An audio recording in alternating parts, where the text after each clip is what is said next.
Hey, it's Rahar. Welcome back to my channel, to the Witchy Reader. So I'm going to be talking about my April wrap-up. I didn't read every book I wanted to read. Last month was very stressful and hard and busy, and I wasn't feeling great for a lot of it, and it just wasn't a good month. But I still read a decent amount, more than I'm a little surprised with how much I did end up reading, just because of how hard of a month it was, so I'm still very happy with what I did read. So I'm gonna go with the book that I do not own. The only reason why I read it was because I had it on hold for like months, and it finally came in on Libby, so I wanted to read it while I could. So um, and that is What's Mine, which is the last of the Twisted Tales that I wanted to read. For now, at least, I finally uploaded the Twisted Tale vlogs, which I started so long ago, and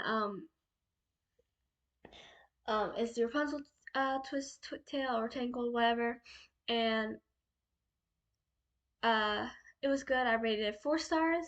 I liked it. It was interesting and a little different, but I liked it. I would say it's my favorite of the Twisted Tales, obviously, because I've rated a few of them 5 stars, so it's obviously not better than the ones I rated 5 stars. But I liked it. It was good, and it's the last one of the Twisted Tales that I want to read right now until they come out with more that intrigue me. Because I'm only reading the ones of the fairy tales that I'm interested in. So yeah, but I liked it. But then the rest of the books I read were indie books. First book of the month was Squeak by D.A. Power. This book is a little different than what I normally read, but the author actually sent it to me and autographed it and everything. And I actually ended up really liking it. I think I rated it 5 stars, which I mean, it sounded interesting, but it's also very different from what I normally read. Anyone who knows me knows that even when I do read middle grade, because I do like middle grade, um, it's still very, fantasy centric and stuff. And I'm pretty sure it does have some fantasy elements later on. The author said. So far, only book one is even out yet, but basically, Celeste starts at a new school. Um, her mom married recently, I think. So, and her stepdad is the teacher, and she starts on and she's very quiet and shy and reserved, but then she gets some unknown confidence that she didn't even realize she had when she saw people torturing a mouse, and she saved the mouse, and then she can talk to the mouse, so her and the mouse have adventures, and she has adventures with her friends as well. She gets close to a few people because there's some bullies, mostly the Beastly Trio, who are awful. And then she has her friends. I can't remember their names right now. My mind's going blank. I read this at like the very beginning of the month. I read it the first few days, and I finished it very early on too. But I remember Sean's name. I liked their dynamic. But yeah, uh, yeah, these are her friends here. That's Celeste. Um, but I really did end up enjoying it. I thought it was really good. I liked her relationship with all of her friends plus the mouse, and um I liked her see her confidence grow and stuff over the course of the time, and it was just really nice. And I loved the ending when she or it was near the ending when her and her friends all go after the Beastly Trio. Uh, it was an awesome scene. Like they all like worked together to beat the crap out of them, and I loved it. I absolutely loved it. I was laughing, but there are several scenes that had me laughing. Just little things here and there that was like, oh my gosh, that's funny. Um, so yeah, I really enjoyed it more than I thought I would. But I didn't think I was gonna dislike everything. It's just not my normal read, but I did enjoy it, and I am happy I read it, and I cannot wait for book two whenever book two comes out, and see how it continues, how the story continues after everything. So that should be interesting. And then I read Malediction and Castigate, books one and two in the Ritual of the Core trilogy. Book three is not out yet, and this was amazing. It became a new favorite series which I knew I was gonna love it, but I don't think I realized just how much I was going to love it. And I love Scarlet. So book one is mostly it's Scarlet. It goes the POV chapters go between Scarlet and her best friend Eli or Elijah, and I love them both. They are my two favorite characters. And then but then they are both hardly in book two until the end because Scarlet and her twin brother Hunter have been separated for like 5 years now. When Hunter ran away, and after the events of this book, Hunter finds out and is when he finds out that she's alive because he thought she was dead at the beginning of this book, he goes on a journey to find her. Um, and this book goes between him and his best friend Evan. And yeah, and I really enjoyed. I like Hunter too. He's probably my third favorite character, honestly. Um, and then I liked Evan, and I had mixed feelings about Andrew at times, and honestly, same with Asher. I think is his name. I think that's his name. It's slipping my mind, but both of them I had kind of mixed feelings for. Asher, I feel like I don't know. It's like I like him, but I don't think I like him with Scarlet anymore. It's complicated, but yeah. But I enjoyed both, and I cannot wait to find out what happens in book three, especially with how book two ended.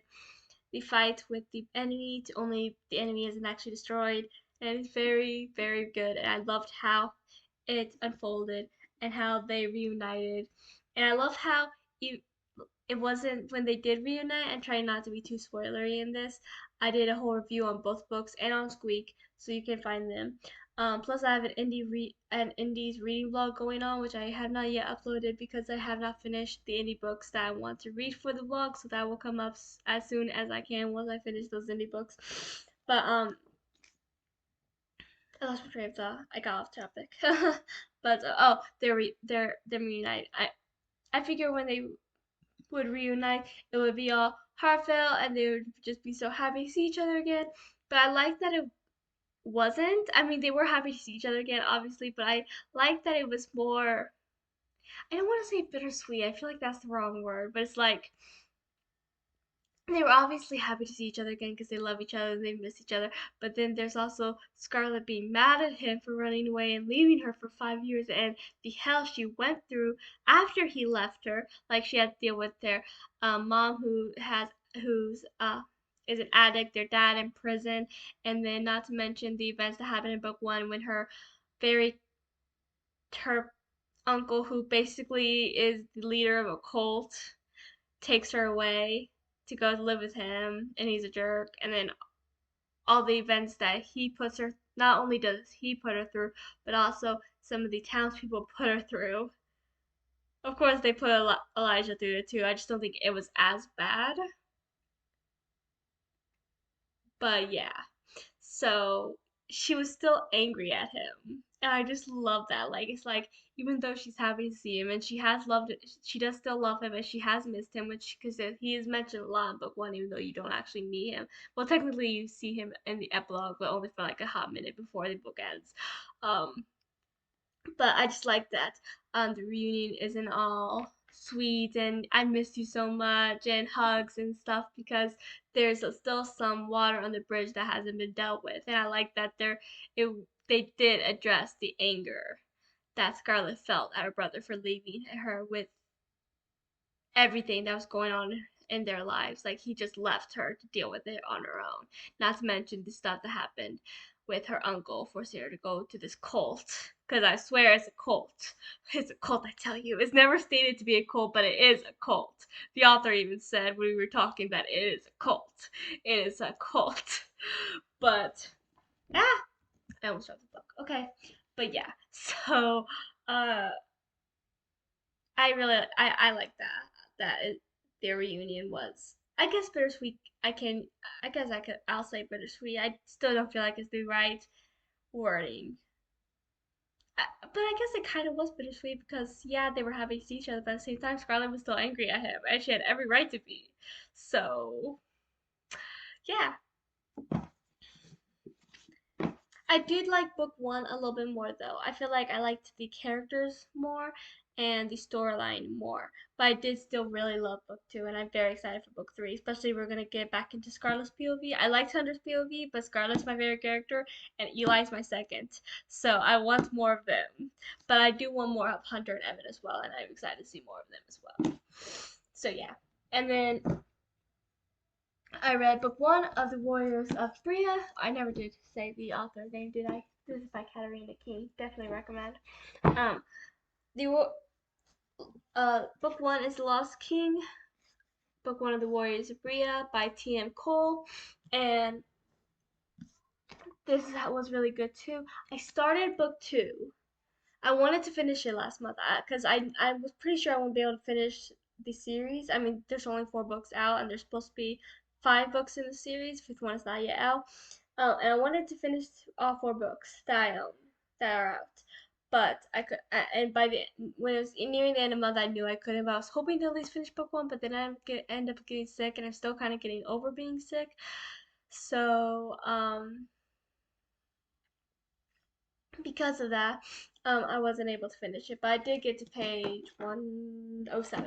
So yeah, but I did read book one, and I did really enjoy it. I love Lauren's character and Val's character, and I love their relationship and how it grew, how they like didn't know each other, and they were like, what's the right wording? It's like I like how they like earned each other's trust pretty early on because they saved each other's lives like pretty early on. Um, and that gave them both enough to trust them. And Val becomes very they're both very intrigued by each other, and Val becomes very protective of her. Um and she has tried to learn the ways of their world. And I loved one thing that made me laugh and made me crack up was when Lauren showed Val's brother Madden and her servant Atramida. I always swear I'm pronouncing her name wrong, but when she shows them some things from her world that she brought over with her when she was transported there in her purse because she had her purse on her, and one of them was her phone, and their reaction to her phone, and then afterwards Madden goes to Val and he's just completely like he's just like he's just like freaking out. Like there's other worlds out there. Like, what was this device? Like, what is this thing? It is magic. It is evil. But it had me cracking up. Like, it was funny. And I do like the transition of Lauren and Vaden's relationship as well. I like their friendship. Not as much as the relationship between Lauren and Val, which is obviously they obviously like each other, but Val's also a prince, not only a prince but also the future king, and he's also now engaged to someone he like in a for like a lot like arranged marriage sort of thing. That's what I was looking for. Um, but they obviously have feelings for each other, but I don't think either one of them has actually fully accepted that they do. But anyways, Lauren and Vaden's relationship, I like the transition of their friendship because um, at first Lauren didn't really trust anyone but Val because he's the one she found when she first transported, and he helped her get to the palace and to save her life, and he fought for her to stay and still fighting for her to help her and stuff. But Vaden didn't trust her. Um, and stuff, or believe anything she said. But then, as this book goes, you see the transition of their friendship, and now they're actually pretty close from what I've seen in book two at this point. I'd say Vaden is the person that Lauren is closest to at the moment, besides Val and her baller and her servant. They're pretty close, which I like. But yeah, so but I do like the transition of their relationship because I feel like neither one of them really liked each other at first. Maybe not like actually dislike them, just like not really like them either, if that makes any sense at all. Probably not. But yeah. Um, but now they're like friends and they're pretty close, so they trust each other, and I really like that. But yeah, I really enjoyed this book. I rated it 5 stars as well. I also did a review for this book on my channel, so you can check that out. They're all recent videos, so they all should be like very easy to find. But yeah, I very much enjoyed this, and I am enjoying book 2 so far. Like I said, I read the first 107. I'm on page 107, so I read the first 106 pages, and I'm liking it so far. It's called The Master of Night. I do want to finish it and this series because, like I said, I own books 3 and 4 as well. Those are all the books that are out in the series until book 5 comes out. And yeah, so I do want to finish the series. I may take a break of the series just because this is middle grade May and I want to read middle grade books for this month. Which I'll get into in my TBR, which I'll be filming here shortly. I'm gonna take a little break after this video because I'm tired. but um, but I do want to finish this book and the series because I am really enjoying it, and I cannot wait to find out what happens and to continue. So yeah, but I did very much enjoy it, and like I said, I love Lauren and Val and their relationship, and I like Lauren's relationship with Vadin, and I like some and Atramida. Like I said, I'm sure I'm pronouncing her name wrong. The servant. Um, and Lauren figuring out her powers. I also like Jaheira. This gives me some Avatar: Last Airbender vibes because first of all, different people have different like certain people have control of different elements. I guess I like to think of her as the Avatar, not because she controls all the elements, because she doesn't control any of the elements, but her power is different than everyone else's. She's unique. Most people have a control of either one of the elements, but then very few people have her power, which is she's a night warrior. And she's more like empathic and telepathic and stuff like that. And senses, stuff like that. Not like a physical power, but more like a internal thing. Um, and then also her trainer, Jaheira, I think is her name, something like that. Reminds me so much of Toph. She is a very powerful warrior. I forgot. I don't think they're called Earth Warriors. I forgot what they are called, but I'm calling her Earth Warrior because I'm not. No, Bender's not the right term. But also, there's one line. Not only is she a powerful Earth Warrior, like one of the most powerful Earth Warriors, but there's also this one line where Val tells her that people think that she can feel their movements through the earth, which is how she always wins fights. And I'm like, that is Toph. Okay, that is Toph. Like that's her entire character. So yeah, not only she just, and it's not just her powers and abilities either. It's just her whole personality gives me very much Toph vibes. Like she's an older lady, so like Toph from Legend of Korra, like that.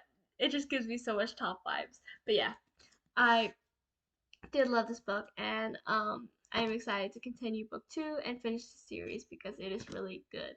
I will do more reviews of the other books once I finish them, and I'll also have some of my thoughts on them in the indies reading vlog once I finish the series. 'Cause these are the last indie books I physically own. There's one more that was sent to me via document, so I might add that in my indies reading vlog. But after that, then I'll upload it. So it may not be this month, but I'll try to get it out next month. We'll see. It depends on how my reading goes. But yeah, so thank you for watching. Please like and subscribe and comment if you've read any of these, if you want to read any of these, and what you plan to read this month, or what you did read last month. I can't speak today. And I will talk to you guys next time.